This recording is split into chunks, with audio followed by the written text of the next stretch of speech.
Fallait-il organiser les JO d'hiver à Pékin? Bah oui, c'est toujours mieux que les JO d'été à Wuhan. Allô Maillot? Allô Maillot? Alors on débute par la séquence les questions que les Français ne se posent pas mais que l'actu leur impose et qu'on va y répondre quand même, comme ça on sera débarrassé et on pourra passer à autre chose. C'est parti. Alors la première question c'est la France doit-elle retirer ses troupes du Mali? Bah oui, déjà parce que c'est la fin du Dry January, ensuite parce que on a besoin de stock pour l'Ukraine, et surtout on est jeudi et dimanche à Bamako c'est le jour du mariage.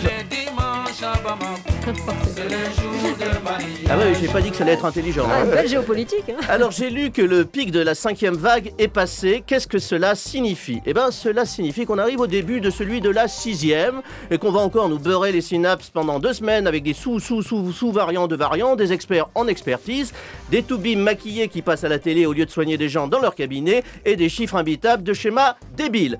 Voilà. Oh, dernière question que les Français ne se posent pas et que l'actu leur impose et qu'on va y répondre quand même, comme ça on sera débarrassé et on pourra passer à autre chose.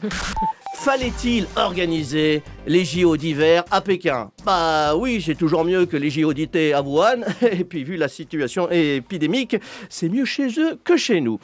Et on conclut... Avec 100% de neige artificielle. Hein. Exactement, c'est formidable, Ouais. hein, oui. Et on conclut par une initiative citoyenne qu'on aime raconter ici. Vous savez, il y a des scandales de maltraitance dans les EHPAD. Eh ben, les premiers effets se font sentir. Gérard Larcher a immédiatement demandé qu'on remplace les biscottes dures par du pain de mie dans les panières à pain à la cantine du Sénat et qu'on double la taille des coussins pour que les sénateurs puissent faire une sieste plus confortable durant les séances plénières. C'est pas grand-chose, mais c'est un petit pas. Et ce sont avec ces petits pas qu'on avance sur le chemin de la solidarité et ainsi qu'on construit un monde meilleur et une France plus bienveillante. J'ai envie de dire merci Gérard, merci la vie, merci la France et merci le pain de mie.